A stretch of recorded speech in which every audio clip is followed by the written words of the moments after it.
If a creature named Puddles appears to you, don't tell anyone.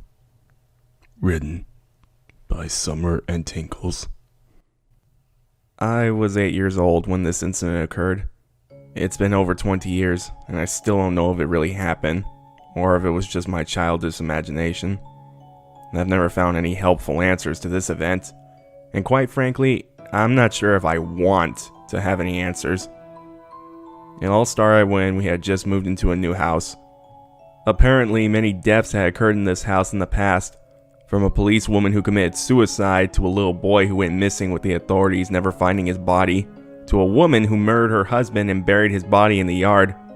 The house had a reputation for being haunted, even though no one had ever actually seen a ghost. But my parents still wanted to keep their eye out for any strange phenomenon, and told me to keep a lookout as well. One day, just a few days after we had gotten everything set up, I was sitting on my bed reading a comic book when I heard a strange and somewhat faint sound. I put one hand behind my ear to listen closer. It sounded almost like a person singing, though I couldn't make out words or a melody. I also couldn't figure out where the voice was coming from, as it seemed to be coming from everywhere and nowhere at the same time.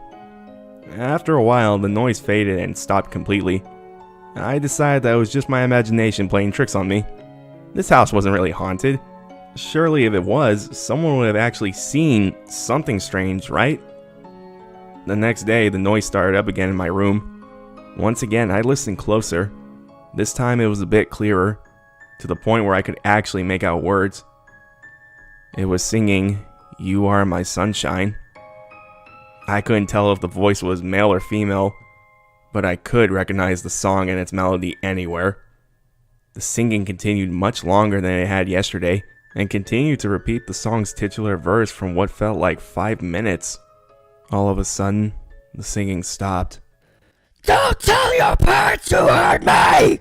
The sudden shouting caused me to leap out of my bed, crying out in shock. My heart beat like a jackhammer and my breath came in uncontrollable burst. My mother entered the room and asked me if I was alright, as I had cried out loud enough for her to hear from her room right across from mine. I thought for a minute before lying and telling my mother it was nothing. After she left, I listened again, but the voice was gone. I continued to think about what that voice had told me for the rest of the day. Whatever this entity was, whether it was real or in my imagination, I felt like it would be safer for me to respect its wishes and not tell my parents about what I had heard, just in case. That night I tossed and turned in my bed, unable to sleep. The bright light of the full moon shone in my window, illuminating the entire room. All through the night I kept feeling like someone was standing right by my bed, but didn't see anything until about midnight. I turned to face the other side of the room and noticed a vague, transparent shape forming from the many floating dust particles in the moonlight. It started out looking gaseous, like a cloud of fog, before fading into a blob, then gradually gaining visible features until a solid entity was standing in front of my bed. It was not a person. To this day, I'm unsure of what this creature was supposed to be. It stood about a head taller than me, partially hunched over. It was covered in a layer of matted green-blue fur that resembled mold or lichen. Its head had a pair of long curled ram horns, a long hooked beak like a vulture or raven, and tiny eyes that were partially covered in fur, like a mole's. Both of its long muscular arms ended in 3 curved claws like a sloth, and both of its long thin legs ended in webbed feet like a duck or a goose. I should have been frightened by the appearance of this creature, but instead, I was curious. It was like in a dream, when weird things happen but you just accept it as normal. "Who are you?" I asked. The sides of this creature's beak raised in a smile. My last master called me Puddles. He replied. His voice didn't sound quite male or female, but was right at the perfect pitch and resonance where it could be either. You may call me that. What are you? Puddles chuckled. I'm not a ghost or demon or anything like that, if that's what you think. I've been around longer than the human race. Entire species have evolved and gone extinct in my lifetime. Why don't you want me to tell my parents about you? Because your parents would never believe you, now would they? Puddles signed and shook his head. I hate it when adults don't believe I exist. It's just the worst. That's why I'm more likely to appear to children.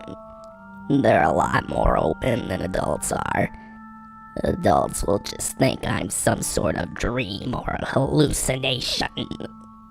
He then explained to me that he would only appear at night during a full moon. I reflect perfectly in the moonlight. He said. See you in a month. He then faded away as quickly as he appeared. Throughout the rest of the month, even though I could never see Puddles, I could hear his voice. Whenever I was the only one in sight, I would hear him singing or mumbling random non sequiturs. My room was his favorite place to hang out, but I would also commonly hear him whenever I played outside. Rarely, if ever, he did directly speak to me when he was just a voice, but he could clearly see and hear my every action. The next month he showed up in my room again. I took this opportunity to ask him a few questions, namely where he went whenever he disappeared. A place adjacent to time. He exclaimed. And also under your bed. But don't bother looking for me there. You won't see me unless I want you to. He then went on to explain how he had gone around the neighborhood and spied on the neighbors, before telling me about everything they had done over the month. That's pretty much how the next couple of years went. I would spend a month hearing Puddles sing and speak whenever I was alone. Then every full moon, he would show up in my room at night and tell me what he had seen. I would often ask him questions, some of which he would answer and some he would stay silent about. Even though I had friends at school, Puddles became a sort of a friend to me. I enjoyed hearing his gossip about the neighbors, and chuckled at the jokes he told. He also sometimes gave me advice such as how to deal with bullies and unpleasant teachers. Sometime between my 9th and 10th birthdays, Puddles began to not only speak while he was invisible, but interact physically with objects as well. I would often notice stuff like books and dishes being pushed aside by an invisible force, and objects would often randomly disappear only to reappear in unexpected places. My parents had forgotten about the rumors of the house being haunted, so they chalked it up to simple misplacement, while I knew better to tell them what was really going on. At this point, Puddles' pranks had been mostly harmless. The month of my 11th birthday was when I officially decided I was done with him. His appearance began as normal. The moonlight shone in through my bedroom window, and Puddles slowly faded into view. However, something felt different. Puddles' smile was a lot bigger than it had been last time. It looked artificial, like the fake grin you provide when you're asked to smile for a family picture. Tonight is a night I've been waiting for ever since I met you. Puddles said. I've been impatient to show you my surprise. Surprise? I asked. Puddles' smile grew even wider before he stepped aside. I gasped in shock when I saw who was standing behind him. I stared at the small girl who looked a few years younger than me.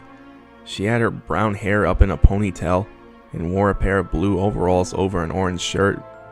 Sweat formed on my face when I noticed the thick metal collar around her neck attached to a chain that Puddles held in one hand. The girl stood still as a statue, a blank expression on her face. I would have assumed she was frozen completely if it weren't for her occasional blinking and the visible breathing in her chest. This is my other friend, and my assistant. Puddles said, gently petting the top of her head as if she were a dog. Her original name was Carolyn. Or was it Christina? Whatever. I just call her Pet nowadays.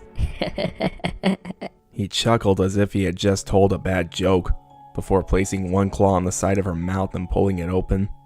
Come on, Pet. Smile. Don't you want to look good for the guest? My jaw quivered. I couldn't speak. I didn't want to speak. Well? Puddles asked me, gesturing. Don't you want to introduce yourself to her? I couldn't take it anymore. As soon as I gained the courage to speak, I finally responded. No! I then leaped out of bed, darted towards the door, ran to my parents' bedroom, and dove beneath the covers. I didn't check to see if Puddles and his assistant had followed me, and I didn't want to. For the rest of the year, Puddles continued to taunt me. Every time I was alone in a room, I could hear his voice mocking me, calling me a coward and demanding me to give a proper greeting to his pet, as well as knocking objects off shelves like some sort of poltergeist. After failed attempts at demanding and begging Puddles to leave me alone, I ended up developing separation anxiety. I could not be alone for more than a few minutes before going into a panic attack. My parents took me to a therapist to help me deal with this anxiety, and I spent more time at friends' houses than at home. I desperately wanted to tell everyone about the creature who was haunting me, but I knew I had to keep a lid on it, since I was now aware of what Puddles was capable of, and I didn't want to become his next pet if I broke the promise I had made to him from the beginning. Every full moon, I refused to sleep in my bedroom, instead preferring either the couch or my parents' room, always being sure it was a room with no visible moonlight. Even then, I could still hear Puddles reminding me that he would follow me no matter where I went. After my 12th birthday, I was pleasantly surprised to hear we were moving to a new house. This time, my parents were sure to choose a home that had no reported hauntings, since they assumed the haunting rumors of our current house had something to do with my newfound anxiety. As soon as we had completely left the house and settled in our new one, I felt nothing but relief. While part of me was still at first afraid that Puddles would follow me like he promised. I never heard his voice again, and he never showed up during the next full moon.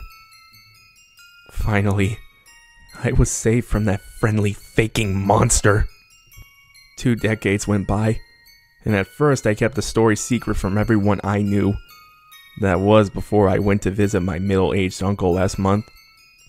I hadn't seen my uncle in years, and after he greeted me and gushed over how much I had grown, he decided now was a good time to tell me about something that had happened decades ago, which he and the rest of my family had kept secret until now.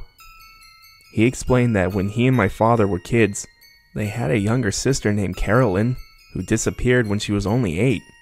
The police never found her, and declared her dead after a certain amount of time, so the family decided to get rid of all her belongings and photos and anything else that reminded them of her. But my uncle had been secretly keeping some of her photos and drawings locked away for himself, and wanted to show me some of them. You want to know the weirdest part about Carolyn? He asked as he dug through her drawings. Right before she disappeared, she had an imaginary friend named Puddles or Puddles or something like that. Here's a drawing she did of him. He held up one of her drawings, and I nearly gasped. Despite it being a crude, childish crayon sketch, I still recognized it as Puddles. The drawing had the same blue-green fur, hooked beak, curved horns, barely visible eyes, hooked claws, and webbed feet as the creature that had haunted my childhood. I could almost hear his distinct androgynous voice singing, "You are my sunshine," in my head. Oh, My uncle said, putting the drawing down. And here's the last photo we took of her before she disappeared. He held up a photo of a small girl with brown hair and a ponytail, and a pair of blue overalls over an orange shirt. I nearly choked on my own breath when I realized it was the exact same girl that Puddles had been keeping captive on his chain. Now, Puddles hasn't bothered me in a long time, so I'm hoping it'll be safe for me to talk about him here with everyone else. But the disappearance of my Aunt Carolyn makes me especially glad I kept Puddles a secret when I was her age. I don't know if Puddles is still out there or not, but here's hoping any child he follows in the future will take his advice and not tell anyone. That way they can avoid becoming his next pet.